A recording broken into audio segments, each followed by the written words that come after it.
Welcome back to more Explorers of Darkness. Last time we recruited some new team members, and this time well, I guess we're just gonna keep doing some random missions. Oh, no, never mind, actually, we're progressing the story instead. I guess we did end a last episode off on a cutscene, yeah, but I didn't really make any note of it because I was talking about some other shit. I feel like this is a very infamous part of the story, less because of the actual dungeon, but more because of all the shit that happens afterwards. If you've played, you definitely know. And, you know, you were probably utterly mind-broken by it as a kid.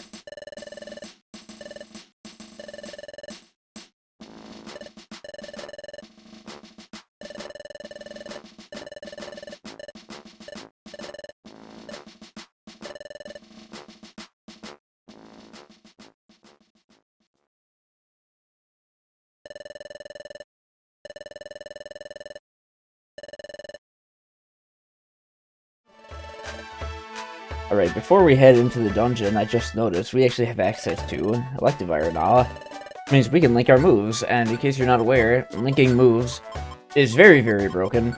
I say that, but, right here, there we go. So how linking moves works is it basically makes it so any moves that are linked, you'll execute them at the same time whenever you do an attack. So now that we've linked Focus Energy and Scratch, we'll be using Focus Energy immediately followed by Scratch in the same turn. And linked moves are really, really broken. They're really, really strong. So not everybody... Here we go, we can do Poison Sting linked with Leer like that. Let me quickly check the range on Leer. Yeah, I mean, thought so. But yeah, linked moves are very strong, and also on top of just being completely broken, even though we can't really take advantage of it right now that well.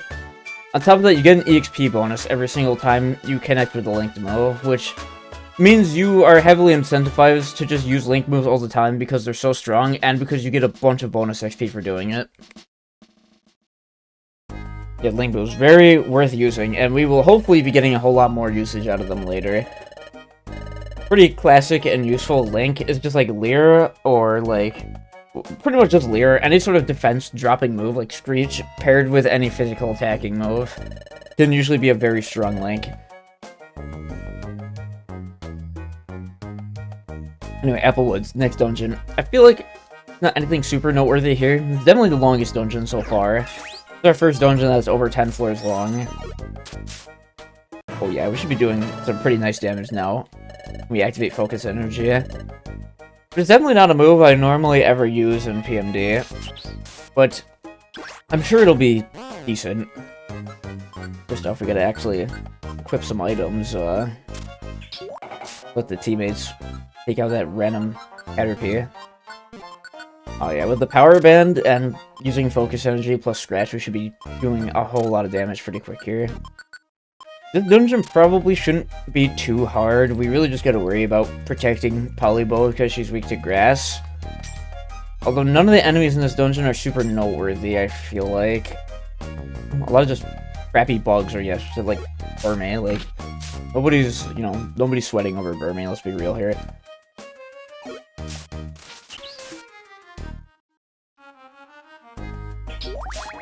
And also we have Ember, which, you know, cuts corners. Although Ember has pretty bad accuracy, it's still really useful, obviously.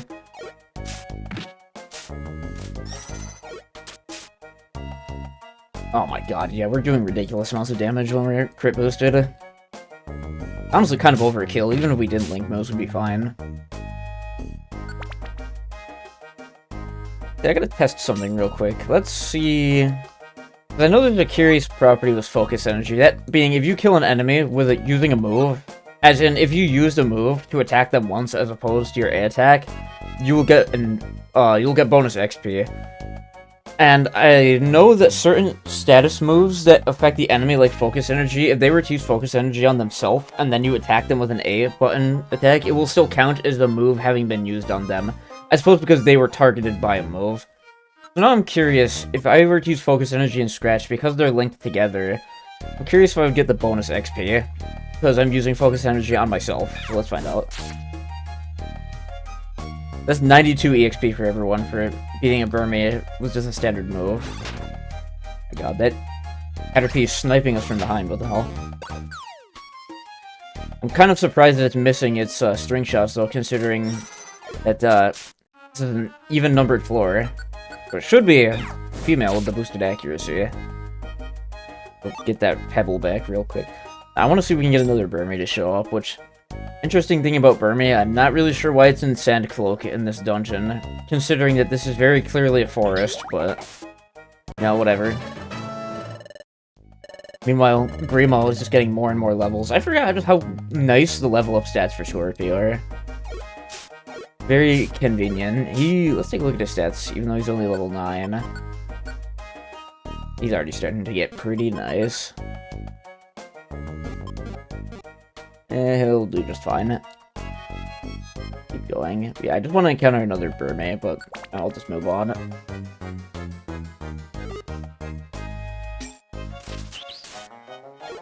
If you chose a water starter for this part in the game, this dungeon would certainly be more difficult, although it's an early dungeon still, so it's not that bad. I mean, same goes for Waterfall Cave, which I was saying is going to be more difficult because, you know, we're a fire starter, and there's a bunch of water types in there, but even then, that's still not that bad, as long as you just don't get hit too many times.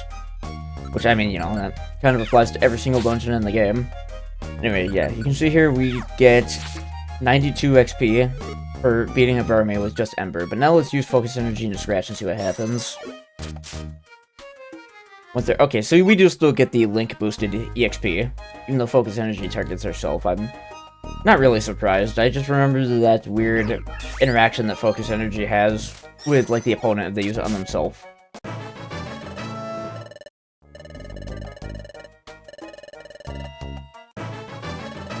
And a lot of these early Pokemon, I mean, all the starters get really good level up bonuses, of course, because, you know, you have to be using them through the whole game. But a lot of the earlier Pokemon as well, seems like, also get pretty decent level up bonuses, which is funny, because in the past I was talking about how a lot of the early dungeon Pokemon are really bad, which is, like, still true. Like, the first and second dungeon Pokemon are definitely pretty pathetic stats-wise. Once you get to, like, Waterfall Cave and stuff, start to improve a lot, statistically.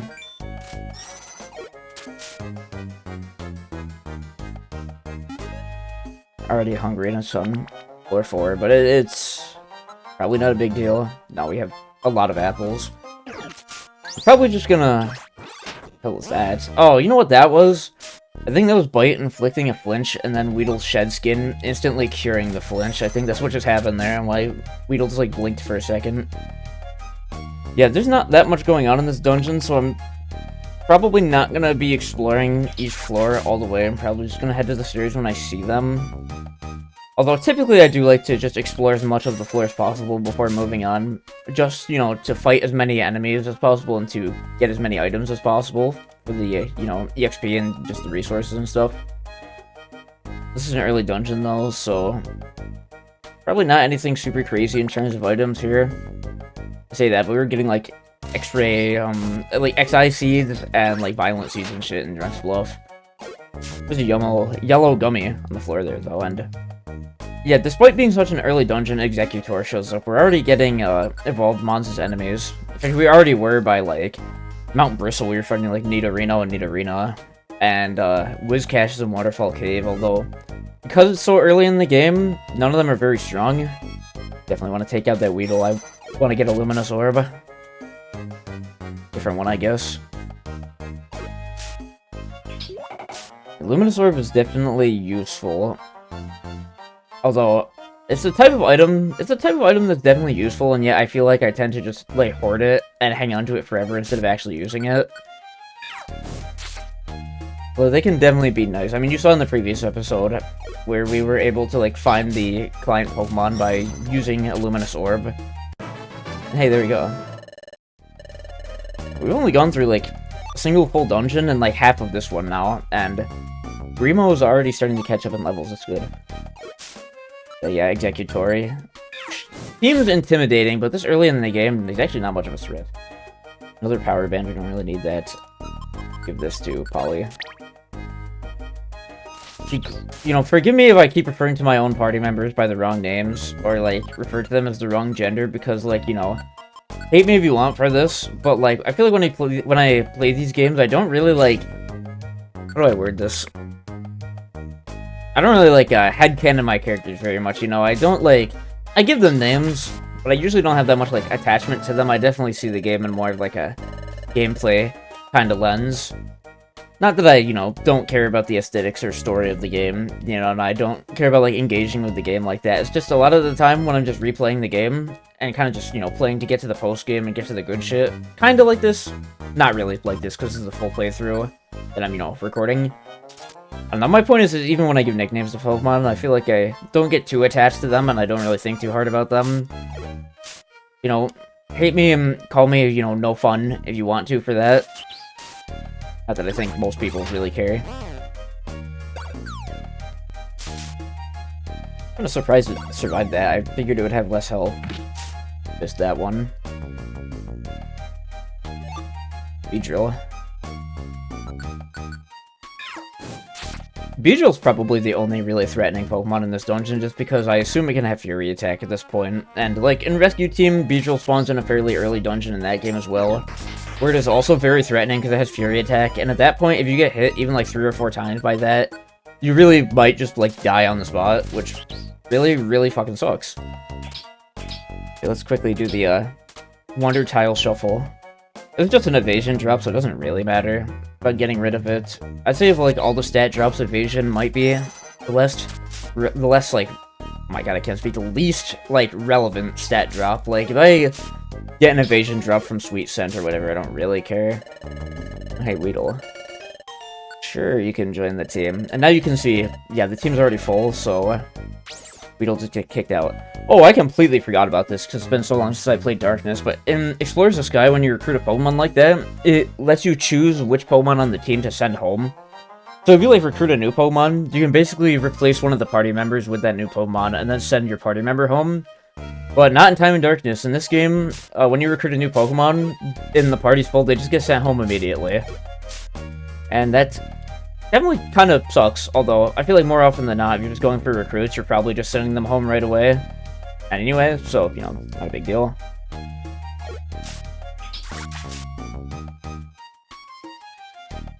The apple. I forgot just, like, they hand out big apples of candy in this game, my god.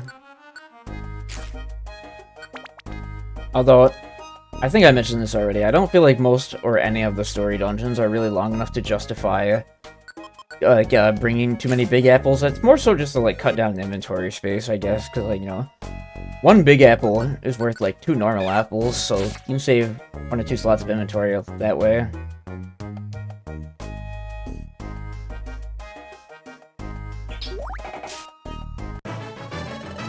Lots of level ups in this dungeon, man. I forget how quickly you level in this game. Another Executor. Another special band. I said last episode that if I picked up another one of these, I would probably take it to boost Ember, but now that we have Focus Energy with Scratch, I probably, like... I'll take it anyway, just because it's nice to have.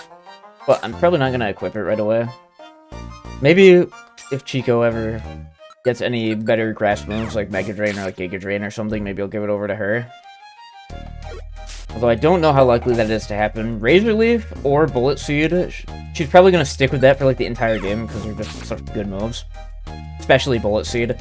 I believe Bullet Seed is one of the version exclusive TMs, but I guess we've discovered by now that you can still have the version exclusive shit show up in like mission rewards.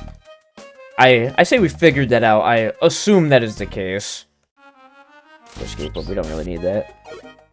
I don't know. I want to say some of the version exclusive items can appear in the shop, but now that I'm thinking about it, I remember seeing just like the same shop inventories over and over, so I'm gonna guess that's not the case. I have no idea if there's any resource out there that actually explains if it's true or not.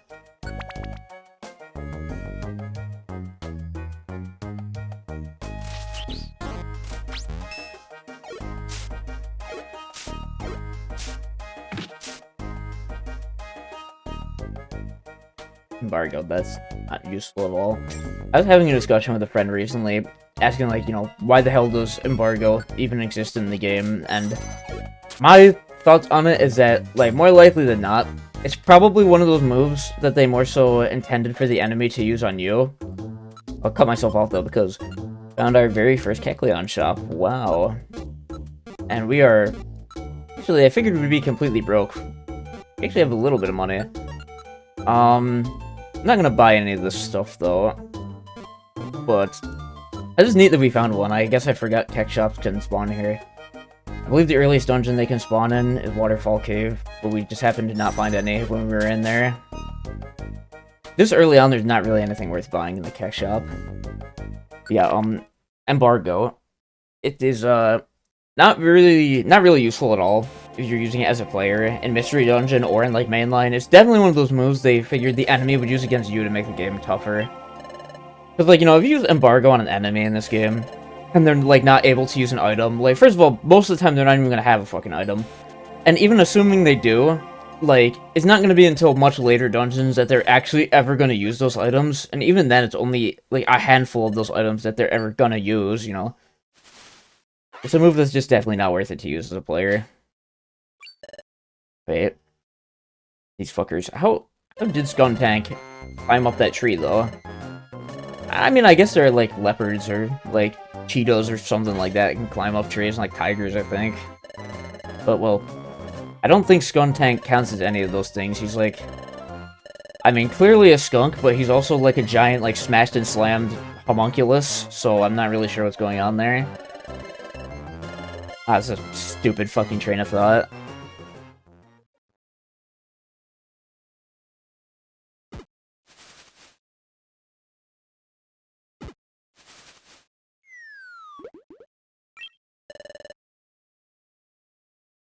You know, I just realized, this is probably fairly obvious, but I realize now that the perfect apples just look the exact same as any normal apples. Kind of amusing.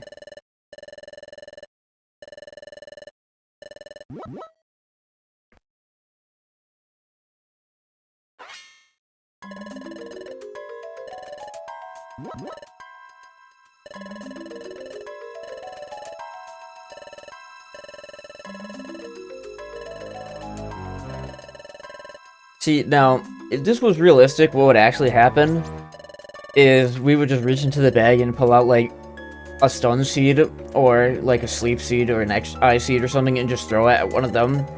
And then we would be perfectly able to just take all those perfect apples whenever we wanted to, but, unfortunately, this is one of those games where, you know, the cutscenes contradict the gameplay. Which, that's not a serious criticism. I'm not on my dorkly shit of, well, Mario jumps into a brick and hits his head. Shouldn't he break his skull? What the fuck? God. Wow. And Polybo and Grimo didn't do anything to help. Shitheads? No, that's not true.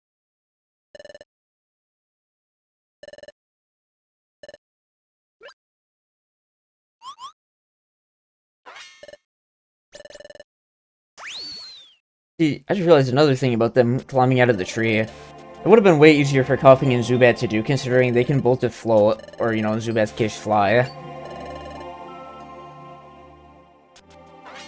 See, this scene right here always sticks in my head because of this very awkward, like, dialogue exchange. Yeah, they're all gone, there's nothing we can do.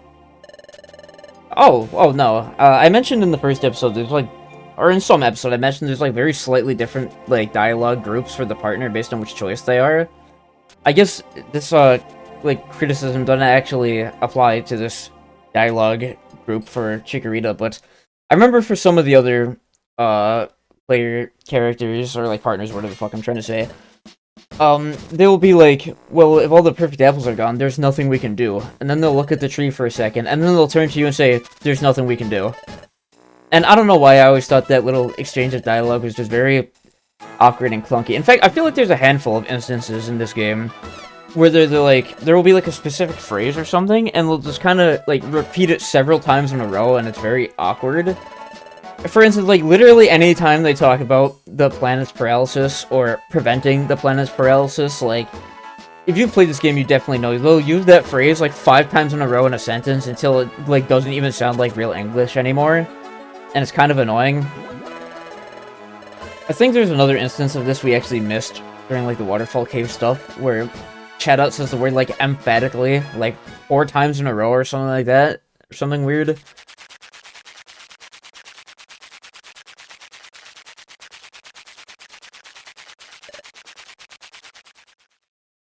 no dinner. That's fucked up that we were forced to sit there and watch them eat dinner with no food for ourselves, as if we didn't just pick up 14 apples in Apple Woods, but, you know, that's beside the point.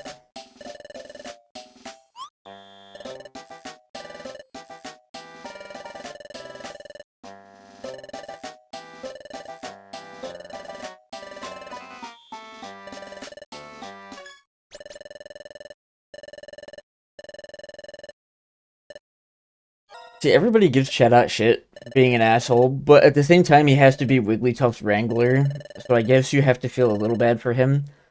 I mean, Wigglytuff is basically like that one weird kid who lived down the road, and, you know, your mom, like, paid you money to be friends with him. Okay, you know, I don't think it's exactly like that, but... I mean, this is gonna sound really dumb, but I forgot just how much of a fucking weirdo Wigglytuff is. And I feel like a lot of people end up mischaracterizing Wigglytuff. Maybe, I don't know.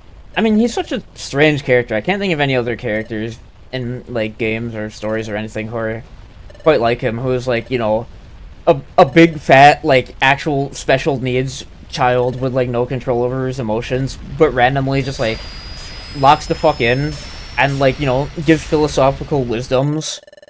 I don't know, it's such a weird personality. I can't even say archetype, because, again, I can't think of anybody else in a story or game who behaves like this. I gotta say, I don't care much for Wigglytuff as a character, though, because they don't really do much with him, despite him being the leader of the guild. Ironically, I feel like by the second half of the game, he's just with all the other guild members, where he just stops being relevant to the story at all. Anyway, this whole sequence here, with the perfect apples and Team Skull, is another sequence that utterly mind-broke an entire generation of poor children. From how unfair this shit is. And this whole scene is extremely, like, cartoonishly unfair to the player and partner. It's kind of bullshit. This is another part of the game that I feel like people get way, way, way too hung up on. I mean, it's kind of like with the 90% tax shit. It's just another part of the game that's supposed to show just how brutal and unfair and, like, super strict and harsh the guild is to its trainees. I mean, I will defend Chatot to an extent for people, you know, getting way too hung up on his bullshit, but at the same time, I still don't like him because he's basically, like, you have this whimsical fantasy world where everybody is cute little critters with superpowers and stuff, and then Chatot's role in the guild is unironically just being a middle manager. And having experience with those kinds of people in real life, at, like, you know, workplaces and stuff, I truly have, like, a special hatred for that kind of person. And I feel like most people do, but it really tickles me somewhere deep down in particular. It makes me angry. Which is funny, because I don't get too bothered by the Chatot stuff. Okay, well, I kind of do. Not like I'm fucking spurging the fuck out over a story in, like, a kid's game. I don't, you know, like, have an image of Chatot taped to my wall on, like, a dartboard for me to throw darts at. God, I'm just rambling all sorts of stupid shit at the end of this episode. So I do think people get too... Like, I already said this, I think people get way too hung up on some stuff that happens in this game's story. And it's mostly the 90% tax thing and the entire Applewoods thing. And to be fair, again, the Applewood stuff is super bullshit. Again, that's, you know, kind of the point, is that it's super bullshit. Especially, as well, actually, yeah, the way Chatot, like, treats you after this, in this little warning cutscene, he's just, like, such a fucking dickhead.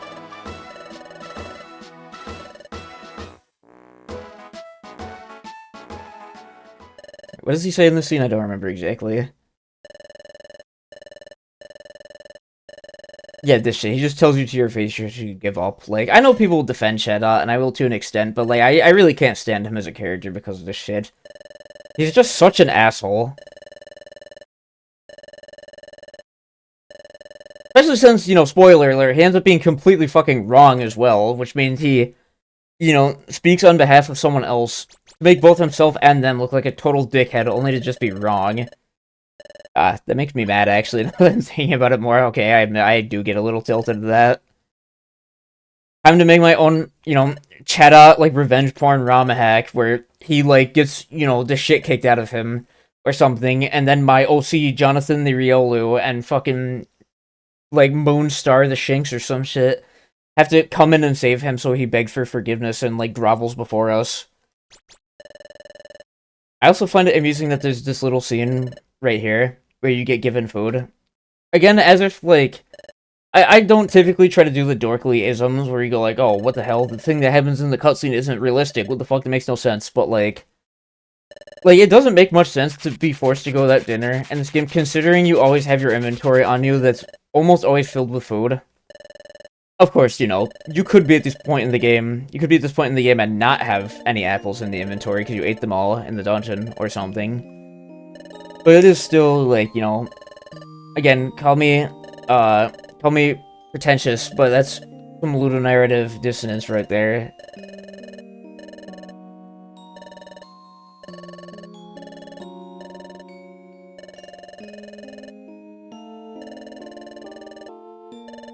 And it's so weird that they have this little scene here where they, like, you know, not everybody can go on the expedition, but we're all gonna root for each other, and whoever ends up going, we're gonna be happy and proud for them. But then again, it just ends up being that everybody's allowed to go anyway. So, like, I feel like that whole scene right there kind of, like, you know, maybe loses its impact, but still it's kind of, like, I don't know, it's strange. Anyway, well, we got the swap shop. Oh yeah, Krogunk is a character in the game, isn't he? I think this is the first time any attention from the game itself, and from me, any attention is being brought to Krogunk. Swap shop, well, I'm just gonna fast forward to this text because it doesn't really matter. If you know the swap items in Explorers of Sky, they're really, really, really good. In fact, they're insanely fucking broken. That is not the case in Time and Darkness. They fucking suck, because, first of all, in Sky, every single Pokemon or evolution line in the entire game, for the most part, has a swap item. That's not the case in this game. It's only a handful of Pokemon. It's like all the starter lines, and then like a handful of other ones. And the method for getting the swap items is 10 times more aids. Not that we can actually do it yet. But basically, like, there's the swap shop in Sky, where it's like, he'll just show you a list of items, and they'll be like, oh, here's this Pokemon's exclusive item, and you can trade me, like, you know, 5 random exclusive items, and you'll get this really, really good one. But in this game, no, that is definitely not how it works. In this game, you have to, let me see if I can remember how to explain this off the top of my head, really, but you know what, yeah, no, let's just, actually, no, fuck it. I'm actually gonna cut the episode here, to be honest, because it's been going on for decently long enough. And I know I'm in the middle of trying to explain some shit, but this will be a pretty good stopping point, I feel like, so I'm actually just gonna see you next time.